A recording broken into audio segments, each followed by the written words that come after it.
नमस्कार, आप सभी का फिर से स्वागत है हमारे YouTube चैनल भरत धामी में।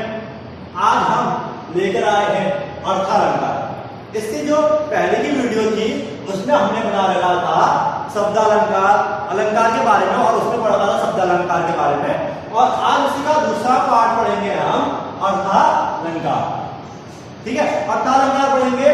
तो शब्दालंकार में तो हमने पढ़ा था कि शब्द के आधार पर ही काव्य में जो चमत्कार उत्पन्न होते हैं उसे शब्दार्थ कहते हैं। लेकिन यहाँ पर अर्थालंकार में अर्थ के अनुसार, शब्दालंकार में शब्द के अनुसार था और अर्थालंकार में अर्थ के आधार पर क्या होता है, काव्य में चमत्कार उत्पन्न होता है। उसी को क्या कहते हैं, अर्थालंकार कहते हैं। ठीक, अब अर्थालंकार के कुछ भेद है।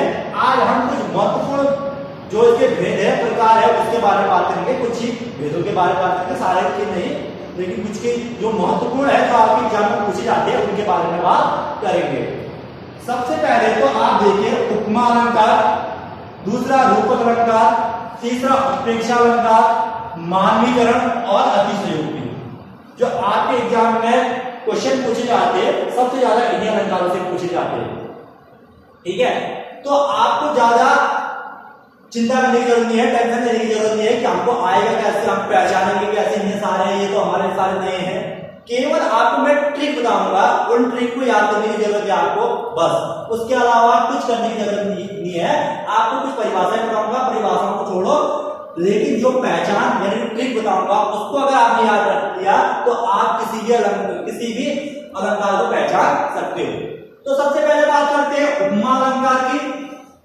उपमा अलंकार का जो शाब्दिक अर्थ होता है वह होता है उप का मतलब होता है समीप और मा का मापना, यानी दो पास की चीजों को नापना या तोलना, उसे ही उपमा अलंकार कहा जाता है। देखो, जहां दो भिन्न पदार्थों, ठीक है, जहां दो भिन्न पदार्थों की तुलना करके समान जो समानता होती है वह बताई जाती है, उसे ही आपकी उपमा अलंकार कहा जाता है। दो अलग अलग चीजें, ठीक है, मेरा ये हाथ है और ये दूसरा हाथ, इन दोनों में अगर समानता बताई जा रही है, इन दोनों की तुलना करके समानता बताई जा रही है, हाथ दोनों हाथ एक जैसे हैं, तो उसी को ही हम यहाँ पे कहेंगे उपमा अलंकार कहते हैं।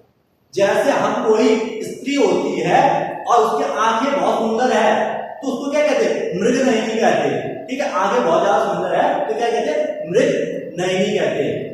तो वहां पर एक स्त्री की तुलना, उसके आंखों की तुलना किससे हो रही है, मृग से।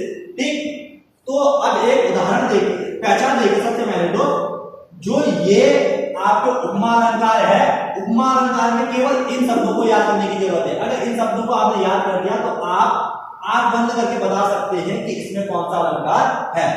ठीक, देखो, इनमें सा आता है, से आता है, सी आता है, समान आता है, सरिस आता है और सम आता है।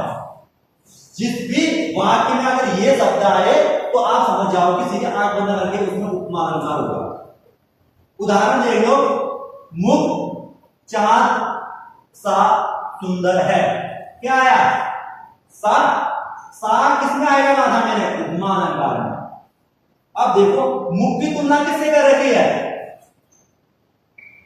मुख की तुलना चांद से कर रखी है।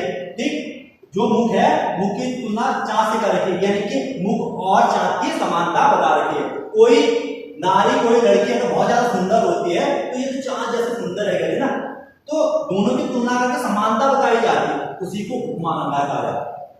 उपमा अलंकार में दो चीजें आती है, उपमेय और उपमान।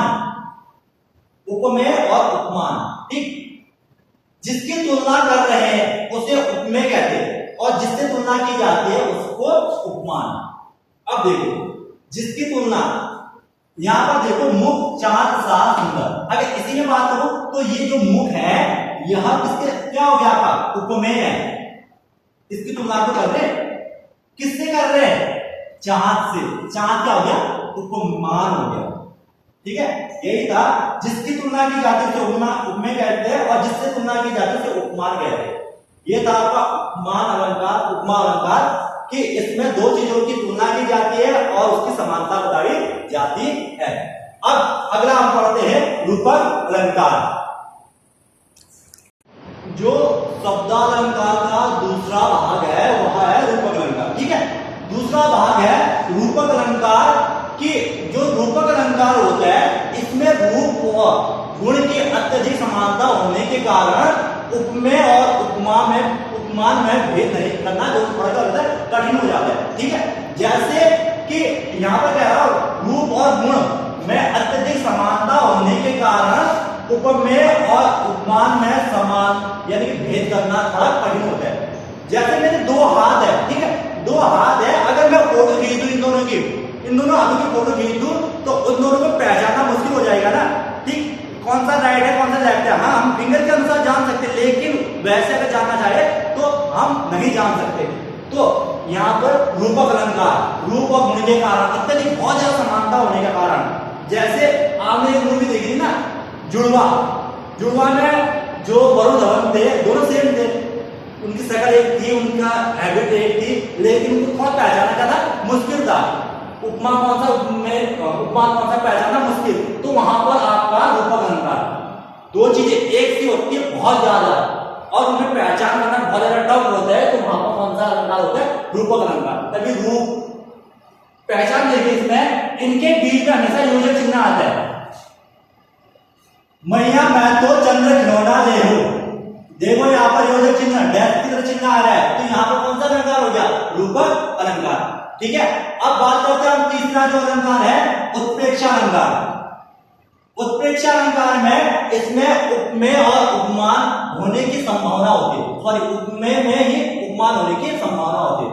जो उपमेय है इसमें उपमान होने की, जैसे मुख मानो चंद्र है, यानी कि यहाँ पर देखो इसी मुख में क्या मानो चंद्र है, और जो पहचान है मानो मनु जानो जनू। ठीक है, केवल आपको पहचान याद करने की जरूरत है। अगर आपको ये याद हो गया तो आपके पास इस टाइप का कोई सेंटेंस आ रहा है, वाक्य आ रहा है, तो मानो आ गया तो बिना आंख बंद करके आज ये लगा दो कि यह उत्प्रेक्षा अलंकार है।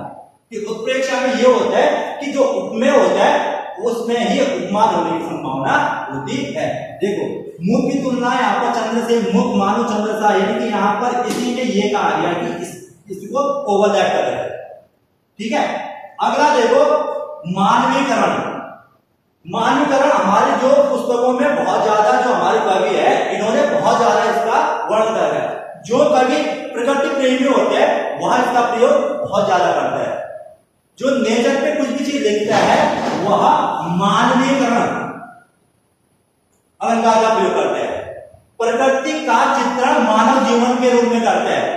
जैसे आप सूर्यकांत त्रिपाठी जी की कुछ भी कविता देखो या सुमित्रानंद पंत जी की बहुत सारी कविताएं देखो, उनमें मानवीकरण अलंकार बहुत ज्यादा होता है, यानी कि प्रकृति के बारे में कुछ बोला जा रहा है। देखो जैसे यहाँ पर मेघ आए बन ठन के, मेघ आए बन ठन के सर धज के सावर के, एक कविता है, उसमें ये कहने की ये कहा गया है कि जो मेघ है वह एक दुल्हन की तरह है।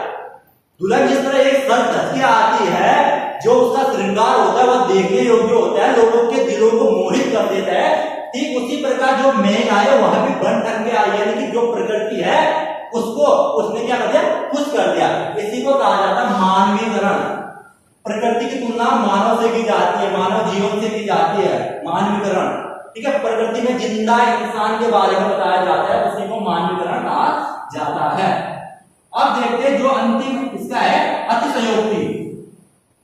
अगर किसी इंसान के बारे में कुछ ज्यादा बोलते हैं हम, तो उसमें अतिशयोक्ति का प्रयोग किया जाता है। एक कोई कमजोर बच्चा है, अगर उसको हम बोले कि तू बहुत ज्यादा होशियार है, तू बहुत अच्छा है, तो उसके बारे में वहां पर अतिशयोक्ति हो जाती है। अतिशयोक्ति का मतलब किसी के बारे में बढ़ चढ़कर बोलना या बढ़ चढ़कर उसके बारे में बताना। जैसे हमारे फिल्मी गानों में भी इसका प्रयोग किया जाता है कि जैसे फिल्मी गानों में मोहब्बत बरसा देना तू सावन आया। अब यहाँ पर एक प्रेमी कह रहा है कि अपनी प्रेमिका से, हे प्रेमिका तू मोहब्बत बरसा दे क्योंकि सावन का मौसम आया है, तेरे मेरे मिलने का मौसम आया है। अब वहां पर ये अतिशयोक्ति होगी। क्या मिलने का कोई दूसरा समय नहीं हो सकता है? दूसरा समय भी तो हो सकता है, लेकिन यहाँ पर अपनी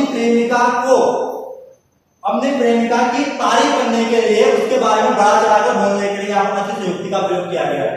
कहा गया मोहब्बत बरसा देगा तू सावन आया है। यहाँ पर अगर किसी के बारे में हम कहते तुम तो बहुत ही ज्यादा खूबसूरत, ऊपर अलंकार, तीसरा था प्रेक्षा अलंकार, चौथा मानवीकरण और पांचवा अति प्रयुक्ति। और अलंकार के कुछ ही भेद पड़ा कि हमने जो महत्वपूर्ण भेद थे। धन्यवाद।